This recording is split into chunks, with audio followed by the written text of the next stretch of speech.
Bismillahirrahmanirrahim. Assalamualaikum warahmatullahi wabarakatuh. Sebelumnya perkenalkan, nama saya Dewi Fortuna Tri Muhamadianti, NIM 201101010055. Di sini saya akan menjelaskan tentang pendidikan dan sertifikasi sosial, konsep sertifikasi dan penyebabnya. Jangan lupa sebelum menonton video penjelasan dari aku, jangan lupa untuk like, share, and subscribe. Jangan lupa loh, karena itu sangat-sangat gratis. Ayo dong, jangan pelit-pelit dong. Baik, selanjutnya saya akan menjelaskan tentang pendidikan Islam dan sertifikasi sosial. Dan saya akan menjelaskan terlebih dahulu pendidikan Islam. Apa sih pendidikan Islam itu? Pendidikan Islam merupakan suatu proses bimbingan dari pendidik terhadap perkembangan jasmani, rohani, dan akal peserta didik ke arah terbentuknya pribadi muslim yang baik. Pendidikan Islam ini sudah dapat kita temukan mulai dari masa Rasulullah SAW atau pada masa awal perkembangan Islam. Kendati pun pendidikan formal yang sistematis belum terselenggara, pendidikan yang berlangsung pada saat itu dapat dikatakan bersifat informal yang berkaitan dengan upaya-upaya dakwah Islamiyah, penyebaran dan penanaman dasar-dasar kepercayaan dan ibadah oleh Rasulullah SAW kepada para sahabat. Pada tahap ini, pelaksanaan pendidikan Islam tersebut dilaksanakan di rumah dan di masjid. Kemudian pada perkembangan selanjutnya, pendidikan Islam ini tidak hanya diajarkan di rumah atau di masjid, namun sudah diajarkan di sekolah-sekolah sebagai lembaga-lembaga formal baik berbagai jenjang dan jenis pendidikan. Pendidikan Islam jika dipahami sebagai sebuah proses, maka diperlukan rumusan sistem dan tujuan yang baik. Hal ini disebabkan pendidikan tanpa tujuan yang jelas niscaya akan menghilangkan nilai hakiki pendidikan. Oleh karena itu, tujuan dalam sebuah proses pendidikan merupakan unsur yang sangat penting dalam kegiatan belajar mengajar di lembaga pendidikan. Hal ini yang menjadikan semua aktivitas kependidikan, unsur dan komponen yang terlibat, serta sistem pendidikan yang dibangun semua harus diarahkan untuk mencapai hasil yang maksimal dalam mencapai tujuan pendidikan sesuai dengan rumusan yang telah ditetapkan. Perkembangan zaman inilah yang menyebabkan tujuan pendidikan Islam menjadi dinamis dan transformatif. Tetapi terkadang tujuan pendidikan Islam ini juga bersifat ideal statis. Dalam arti rumusannya tetap, tetapi derajat kualitasnya berubah dan berkembang. Namun yang harus digarisbawahi bahwa tujuan pendidikan tersebut tidak boleh melepaskan diri dari nilai-nilai ilahiyah. Akibat dinamika ini, para ahli pendidikan Islam berbeda dalam menentukan rumusan pendidikan Islam antara para ahli satu dengan yang lain, berbeda pandangan sesuai disiplin ilmunya masing-masing serta latar belakang kondisi sosial yang beragam. Muhaimin memberikan karakteristik pendidikan Islam yang berbeda dengan yang lain, yaitu yang pertama, pendidikan Islam berusaha menjaga akidah peserta didik agar tetap kokoh dalam situasi dan kondisi apapun. Yang kedua, pendidikan Islam berusaha menjaga dan memelihara ajaran dan nilai-nilai yang tertuang dan yang terkandung dalam Al-Quran dan Al-Sunnah serta otentisitas keduanya sebagai sumber utama ajaran Islam. Yang ketiga, pendidikan Islam menonjolkan kesatuan iman, ilmu, dan amal dalam kehidupan kesehari-hariannya. Yang keempat, pendidikan Islam berusaha membuat dan mengembangkan kesalehan individu dan sekaligus kesalehan sosial. Yang kelima, pendidikan Islam menjadi landasan moral dan etika dalam pengembangan iptek dan budaya serta aspek-aspek kehidupan lainnya. Dan selanjutnya saya akan menjelaskan tentang sertifikasi sosial. Ada yang tahu nggak sebelumnya sertifikasi sosial itu apa? Yuk simak penjelasan dari saya. Istilah stratifikasi sosial berasal dari kata strata dan stratum yang berarti lapisan. Karena itu stratifikasi sosial sering diterjemahkan dengan pelapisan masyarakat. Sejumlah individu yang mempunyai kedudukan atau status yang sama menurut ukuran masyarakatnya dikatakan berada dalam satu lapisan atau stratum. Stratifikasi sosial adalah sistem pembedaan individu atau kelompok dalam masyarakat yang menempatkannya pada kelas-kelas sosial yang berbeda-beda secara hierarki dan memberikan hak serta kewajiban yang berbeda-beda pula antara individu pada suatu lapisan dengan lapisan lainnya. Beberapa definisi stratifikasi sosial. Menurut Pitirim A.Sorokin mendefinisikan stratifikasi sosial sebagai perbedaan penduduk atau masyarakat ke dalam kelas-kelas yang tersusun secara bertingkat. Yang kedua, menurut Max Weber mendefinisikan stratifikasi sosial sebagai penggolongan orang-orang yang termasuk dalam suatu sistem sosial tertentu ke dalam lapisan-lapisan hierarki menurut dimensi kekuasaan, privilege, dan prestise. Yang ketiga, menurut Zuber, mendefinisikan stratifikasi sosial sebagai suatu pola yang ditempatkan di atas kategori dari hak-hak yang berbeda. Bentuk-bentuk stratifikasi sosial, suatu pelapisan sosial itu terjadi berdasarkan suatu kriteria tertentu, dan dengan berdasarkan kriteria tersebut, maka dapatlah bentuk-bentuk strata sosial antara lain sebagai berikut. Yang pertama, kriteria biologis. Pada kriteria ini dibagi atas kriteria menurut jenis kelaminnya, yaitu laki-laki dan perempuan, dan kriteria menurut umurnya, yaitu golongan anak-anak dewasa dan orang tua. Yang kedua, kriteria geografis.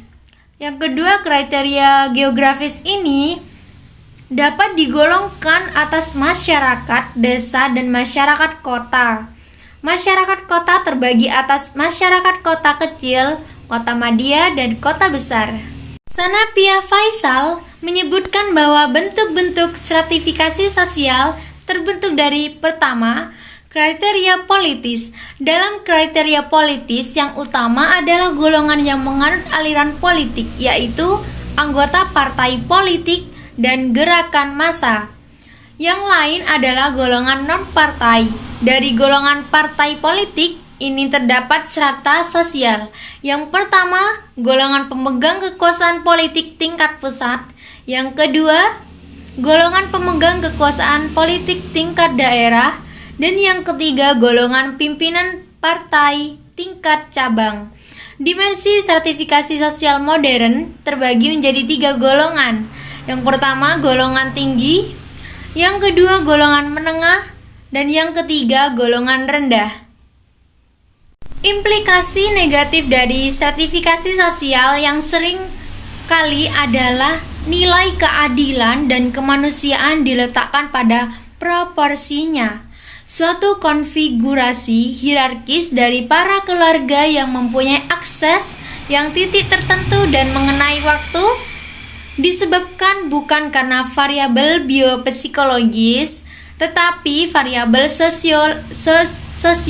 Pendidikan merupakan satu aset yang dihargai dalam masyarakat modern. Biasanya dinilai agak tinggi para keluarga dan golongan-golongan sosial lainnya yang disusun secara hierarkis memiliki akses yang berbeda-beda ke proses pendidikan dan hadiah-hadiah yang dihasilkannya, dan mereka meneruskan keistimewaan ini pada batas tertentu kepada anak-anak mereka. Stratifikasi sosial menaruh perhatian dalam memperhalusnya sesuai ukuran yang disinggungnya dengan cara yang khusus pada lembaga pendidikan itu. Dan selanjutnya saya akan menjelaskan tentang konsep stratifikasi sosial dan penyebabnya dalam lembaga pendidikan Islam. Stratifikasi sosial ini terjadi karena adanya pembagian atau segmentasi kelas-kelas sosial di masyarakat.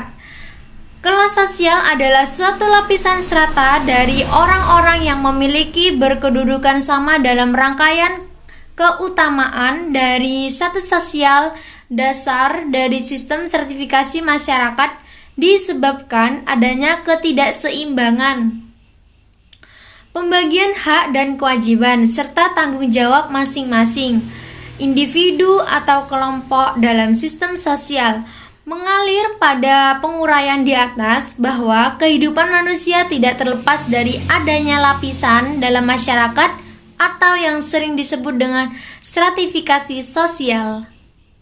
Dan keadaan masyarakat majemuk memungkinkan terjadinya perbedaan-perbedaan dalam masyarakat karena faktor-faktor tertentu. Sehingga sistem lapisan sosial dalam masyarakat dapat terjadi dengan sendirinya atau unsur kesengajaan. Alasan terbentuknya lapisan masyarakat yang terjadi dengan sendirinya adalah kepandaian, tingkat umur, sifat keaslian keanggotaan, kerabat, seorang kepala masyarakat, dan mungkin juga harta dalam batas-batas tertentu. Pelapisan sosial ini terjadi karena adanya perkembangan dan perubahan dalam masyarakat. Hal tersebut mengindikasikan bahwa proses stratifikasi sosial dapat berkembang dengan adanya kesadaran hubungan sosial yang bersifat interdependensi. Tokoh lain mengemukakan ciri-ciri yang biasa dipakai untuk mengelompokkan anggota masyarakat dalam stratifikasi sosial sebagai berikut. Yang pertama, kekuasaan. Individu atau masyarakat yang memiliki kekuasaan dan wewenang besar akan berada pada tingkat lapisan atas dan bawah. Kekuasaan ini terbentuk karena adanya faktor yang mendorong lingkungan sosial untuk menciptakan serta mempertahankan. Yang kedua, kekayaan. Barang siapa yang memiliki penghasilan tinggi atau kekayaan yang paling banyak, maka ia akan termasuk dalam lapisan atas. Kekayaan tersebut bisa berupa gaya hidup, cara berpakaian, cara menyantap hidangan, mobil pribadi, dan sering belanja barang-barang mewah. Dan yang ketiga, kehormatan. Tingkat ukuran kehormatan terhadap seseorang atau individu tidak serta-merta semua dilihat dari kekayaan dan kekuasaan yang dimilikinya. Orang yang paling disegani dan mendapat penghormatan dalam kehidupan sehari-hari akan mendapatkan tempat teratas. Ukuran kehormatan seperti banyak kita jumpai pada masyarakat tradisional dengan sistem adanya tetua adat, pemimpin di masyarakat yang dahulunya pernah berjasa besar kepada masyarakat. Dan yang keempat, ilmu pengetahuan. Orang yang bisa memiliki tingkat pendidikan tinggi dianggap memiliki tempat yang tinggi pula di masyarakat. Nah, kadangkala ukuran ini menjadi polemik sehingga menimbulkan terjadinya dampak negatif karena ternyata bukan mutu ilmu pengetahuan yang menjadi standar ukuran, melainkan hanya gelar akademiknya atau kesarjanaannya, sehingga memicu serta memacu segala macam bentuk usaha untuk mendapatkan gelar atau ijazah walaupun dengan cara yang kurang etis. Adapun unsur-unsur stratifikasi sosial, yaitu adanya kedudukan atau status. Kedudukan sebagai tempat posisi seseorang dalam suatu kelompok sosial. Adanya peranan, yaitu peranan merupakan aspek yang dinamis dari kedudukan. Sedangkan dasar-dasar yang menumbuhkan stratifikasi sosial adalah uang, harta, tanah, kekuasaan, ilmu pengetahuan, dan lain sebagainya. Sifat-sifat stratifikasi sosial sendiri pada dasarnya dibedakan menjadi 3, yaitu sifat tertutup, terbuka, dan campuran. Berikut penjelasan mengenai sifat-sifat sertifikasi sosial di dalam lingkungan masyarakat. Yang pertama, sertifikasi sosial tertutup. Sertifikasi sosial tertutup ini merupakan suatu sifat sertifikasi sosial di mana setiap anggotanya tidak dapat berpindah dari kelompok satu ke kelompok yang lainnya. Keadaan ini disebabkan karena dasar pengelompokan dalam sistem sertifikasi sosial yang bersifat tertutup adalah melalui kelahiran dan keturunan. Dengan sistem sertifikasi bersifat tertutup, maka kehidupan masyarakatnya akan sulit untuk maju karena kemajuan pola perilaku anggotanya menjadi lambat. Sebagai contohnya, adanya sistem sertifikasi sosial yang bersifat tertutup adalah masyarakat Bali di Indonesia dan masyarakat negara India, karena pada masyarakat tersebut menganut sistem kasta dari agama Hindu, di mana tingkat masyarakat dibedakan menjadi 4 kasta. Contohnya, keempat kasta tersebut adalah Brahmana, Satria, Vaisya, dan Sudra yang didasarkan pada keturunan. Dalam sistem tersebut, masyarakat tidak diperbolehkan untuk melakukan interaksi antar kasta. Jadi, mereka hanya dapat berinteraksi dengan masyarakat sesama kastanya. Yang kedua, sertifikasi sosial terbuka. Berkebalikan dengan sertifikasi sosial bersifat tertutup, dalam sertifikasi sosial yang bersifat terbuka ini, setiap anggotanya, masyarakatnya memiliki kesempatan yang sama untuk dapat naik maupun turun dari satu tingkatan ke tingkatan yang lainnya. Pergantian ini dapat disebabkan karena usaha yang dilakukan dan karena kemampuan serta kecakapan yang dimiliki seseorang. Selain itu, penguasaan ilmu pengetahuan dan jenjang pendidikan yang didapatkan juga dapat menjadi faktor pendorong perpindahan tingkat sosial masyarakat seseorang. Oleh sebab itu, dapat disimpulkan bahwa dalam sertifikasi sosial yang bersifat terbuka ini akan memudahkan adanya gerak mobilitas sosial baik secara horizontal maupun vertikal. Sertifikasi sosial bersifat terbuka ini biasanya terjadi pada masyarakat modern, di mana tingkat pendidikan yang tinggi sehingga mampu mendorong seseorang untuk lebih berpikir terbuka dan berusaha dengan baik untuk kehidupan yang lebih baik. Yang ketiga, sertifikasi sosial campuran. Sertifikasi sosial bersifat campuran merupakan sertifikasi sosial campuran dari sertifikasi sosial bersifat terbuka dan tertutup. Sertifikasi sosial bersifat campuran memungkinkan terjadinya perpindahan antar kelas atau tingkat sosial pada batas-batas tertentu.